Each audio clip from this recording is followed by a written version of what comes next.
1% populasi Indonesia menguasai 48% ekonomi nasional. 3% manusia Indonesia menguasai 60% dan 10% manusia Indonesia menguasai 70% ekonomi nasional di luar dari anggaran negara APBN. Ekonomi seperti begini terjadi karena regulator yang lemah yang harus kita perbaiki. Demikian saya memulai sebuah dialog terbatas di kantor teman dengan beberapa kenalan baru. Mereka adalah orang yang katanya peduli dengan UKM. Mengapa saya katakan katanya peduli tersebut dengan tanda quote unquote? Karena mereka seperti yang lainnya ingin membantu UKM tapi hanya sebatas mengajari UKM dalam kelas. Setelah kelas selesai hanya jadi pinter UKM, namun sedikit yang menggerakkan ekonomi UKM. Ada seminar, ada workshop, ada buku, ada coaching, ada mentoring, ada pendampingan, ada macam-macam. Semuanya sudah dilakukan. Namun data di awal tadi belum pernah berubah sejak 20 tahun terakhir ini. Artinya apa yang mereka kerjakan sekarang ya doesn't work. Harus diubah, bukan hanya dengan wacana, ilmu, keterampilan, tapi dengan peluang. Saat ini yang beda adalah peluang. Yang beda,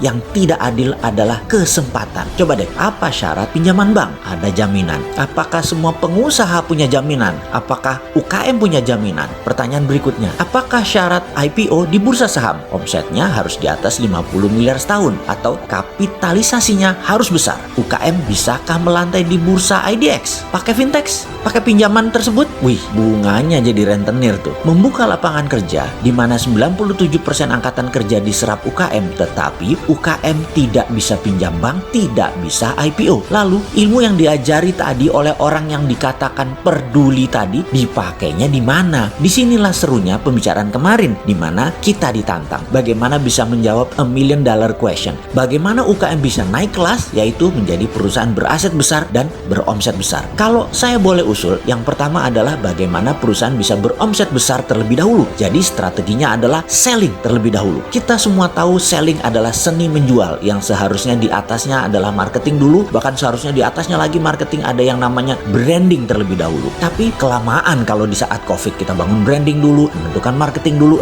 kelamaan. Branding itu membangun trust, marketing itu memilah dan memilih pasar. Namun selling, ya selling, jualan, closing. Sungguh bagi saya closing selling itu menjadi terpenting saat ini. Jadi kalau bisa disimpulkan adalah kita harus melakukan push selling. Pull selling atau menarik adalah strategi online shop. Berjualan menggunakan sosmed seperti IG atau FB. Marketplace seperti Tokopedia, Bukalapak, Shopee itu semua besar biaya iklannya. Karena membuat orang kita tarik datang ke landing page kita, datang ke lapak kita. Di masa daya beli pilih-pilih seperti saat ini, karena kontraksi ekonomi resesi dunia, maka pull selling kurang agresif. Narik itu kurang agresif. Kita harus nyerang. Menyerang itu apa? Namanya push selling. Kita datangi sosmed orang, kita sambangi email orang, WA orang, Telegram grup, apapun kita infokan. Kita serbu dengan berbagai tools. Oke, ada yang perlu contoh push selling lebih rinci nggak? Oke, kita jelaskan, kita sederhanakan, kita ikuti cerita ini. Beberapa saat yang lalu ada pertanyaan dilontarkan ke saya. Bisa jelaskan apa itu dinaran, Pak? Pertanyaan datang dari seorang yang baru dikenalkan oleh mitra bisnis saya. Saya pun menjawab begini. Dinaran adalah GoPay plus Genius plus debit card plus underlying emas. Oh gitu, sistem pembayaran toh. Saya pikir dinaran itu seperti beli emas di Pegadaian, hanya lebih liquid karena berbasis teknologi digital. Oh bukan Pak, dinaran adalah aplikasi alat bayar multi channel. Saat ini kita luncurkan dinaran emas seperti tadi yang saya jelaskan. Nanti akhir Oktober 2020 ini ada dinaran dolar, di mana underlying dana Anda bisa memilih dolar sekarang. Ke depan bukan hanya emas underlyingnya, tapi bisa pilih dengan dolar. Di akun yang lain tentunya, Anda boleh punya 2 akun di dinaran. Satu dinaran emas, satunya dinaran dolar. Jadi penjelasan lengkapnya dinaran dolar adalah GoPay plus Genius plus debit card plus underlying dolar. Sederhana membayangkannya, seperti personal portable money changers, aplikasi dinaran tersebut. Demikian saya menjelaskan sesimpel mungkin, karena baru kenalan gak enak kalau jualan terus. Tapi saya tidak kuasa menahan untuk tidak meneruskan jualan. Namanya juga peluang di depan mata. Jadi saya teruskan. Fitur-fitur dinaran masih terus disempurnakan. Usia dinaran baru 4 bulan saat ini. Muasalnya mengurus semua izin dan teknologi mundur ke 1 tahun yang lalu. Sudah cukup panjang perjalanan dinaran sesungguhnya. Dinaran adalah cerita panjang dari analisa mendalam memprediksi ke depan tentang tumbuhnya kebutuhan bertransaksi dengan berbasis personal sovereign wealth fund,